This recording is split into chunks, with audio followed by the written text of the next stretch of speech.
Hi, Mary Boccaccio. I want to make beef soup. When the weather is chilly, it's raining, you want soup. So I'm going to turn my gas on because I want to start to get the pot hot because it's not crucial that the meat doesn't stick because it's going to become a soup, but it's better if it stays nice and whole, okay? So I bought top round. You could buy bottom round, top round, chuck, whatever you want, but you buy a cheap cut of meat. So I bought, it was about a 3-pound, 3¼ pound. And what I did was, this is about a pound. And I cut this off, and the other part I cut into chunks, and I froze it because I'm going to make beef stew with that in a few days. So I got this all salt and pepper on all sides. You don't need flour because you don't need it thickened. It's a soup, okay? I lowered that gas because I had it on high just to heat it. And we're going to brown off this side. So this is a 6-quart pot. I have here 3 stalks of celery, 5 carrots cut up, and I like them in nice chunks for this soup.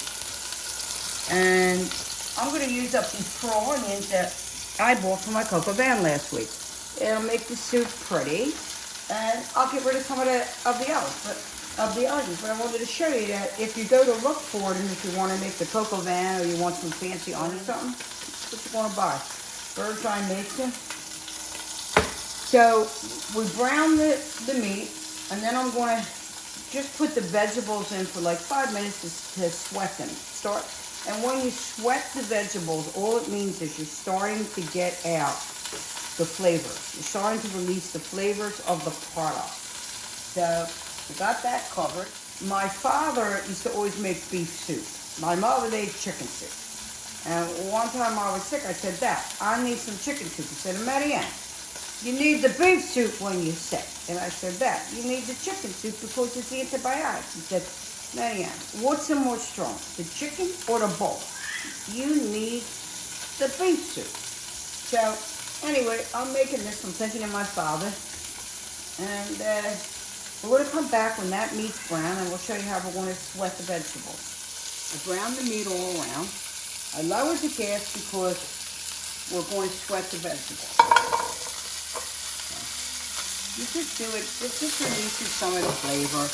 Starts to get it in the pot before you put the water in. Before you get some flavor coming out of that.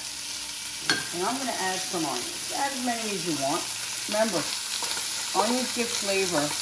Whoops, I just hit the hot pot.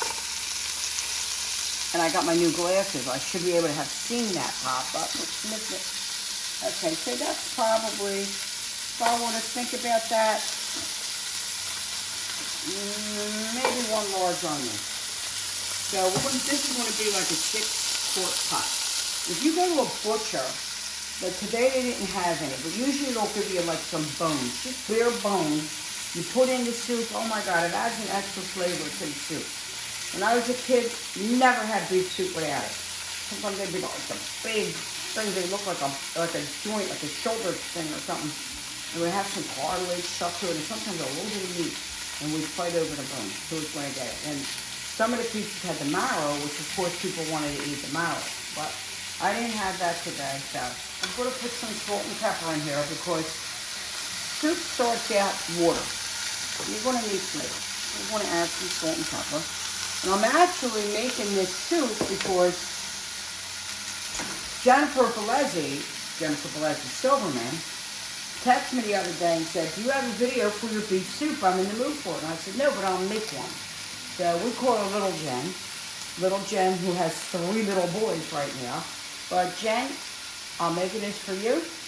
I hope you like it.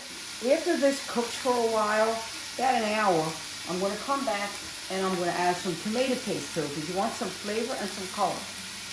You could have cut this meat down if you wanted to.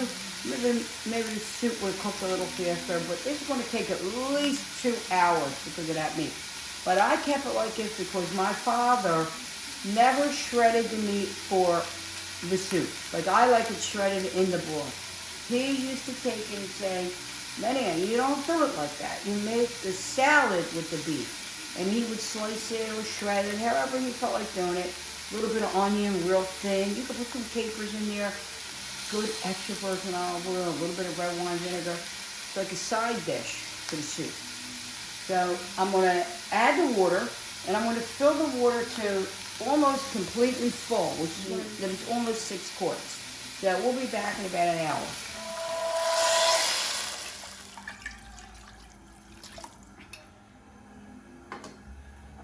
This is starting to boil. I wanted to show you though, like any soup, all this comes to the top. We call it the scum. It's everything that gets released from, you know, the meat and all that. So you always want to skim this because you want it, it'll make your soup clearer. I think I told you before, like if you were making a consomme, there can't be one little bit of this on here because it has to be crystal clear. You have to drop a quarter in it and you have to be able to read it.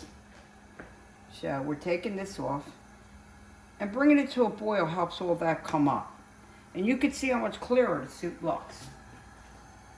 Take it off, and if it comes up again, you just clear it again. It's not a big deal. Okay, so that looks good. So we're going to lower it to my bada boom, bada bing, bada boom, bada boom. Okay, so judge it on your stove. You know my stove is medium for everything. So just judge your stove till you see it. Just a little, you could see that little tiny flow in it. Bada boom, bada boom, bada boom. It's enough to, you know, keep it cooking, but you want it slow because you want to cook that meat. You could see it's starting to get a nice color to it, and the meat's already starting to shrink, but it's nowhere near tender. It's been an hour. So I'm going to put just a little bit of parsley. You don't need it, believe me. I just feel like putting it in.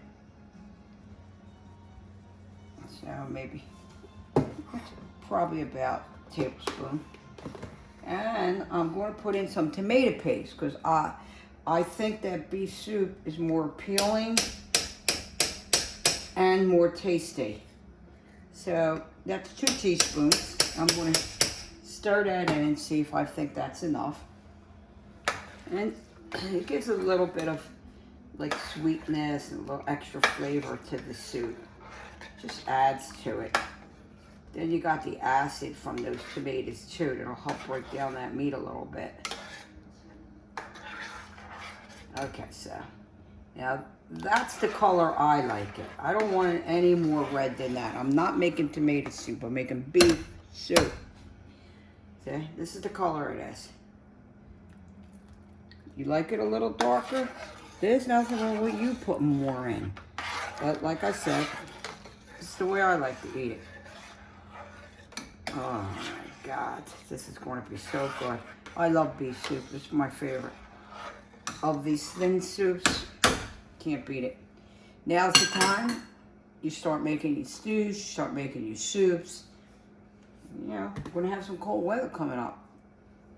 So this will come back to a boil. It slows down. Every time you put a spoon in to anything you're cooking, it slows down the food. So we're not going to add any salt because you always want to add the salt after it reduces to where you want it to reduce. Because if you put it in now, it's not going to do anything. You reduce it down, then you put it in, boom. And you want to taste it for flavor. But that's a perfect color for me. Probably been about 2 hours, 2.5 hours total cooking. You can see how it's reduced down. I tested it, the salt and pepper, it's perfect, I love it. Now, I'm going to use these noodles. You can use whatever you like. The wagon wheels, the Bastine, alce de papa, whatever you want. But this is how, when my mother made beef soup, she always made it with this. And it's just the pasta that I was in the mood for today. You don't have to buy this brand, buy any brand you want, but they're egg noodles. So, I'm going to cook these. I want to show you though, like I said, my father used to take the meat out and he would slice it down and make a plate with it. But I don't like to do that because I actually like to eat the beef. So I'm going to take it. You always want to cut against the grain with meat. So it's hard to see with this. So I think the grain is going this way. So we want to like cut it this way. And you can see that that'll make it more tender.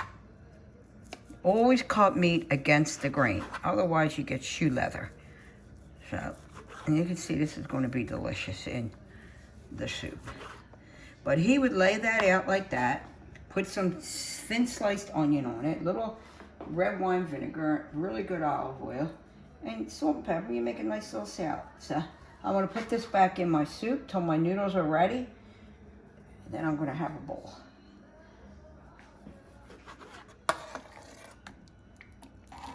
Pasta's done, soup's done, and I'm gonna have a bowl. So really, egg noodles are not my favorite. I just felt like having it with the beef soup. But you can find this kind of a noodle without the egg in it. And I'm just gonna plate this, a couple carrots. Just a reminder that if you don't want to have it just plain like this is how I love it. So that's how I like it. Just plain, just simple. It's really so good, especially for this kind of weather. So I hope you liked the video. If you do, please share it. If you make it, please send me those photos. I'm gathering them all together. We'll put some more up on Facebook. I want to say thanks for watching. Stay safe. Cheers to everybody.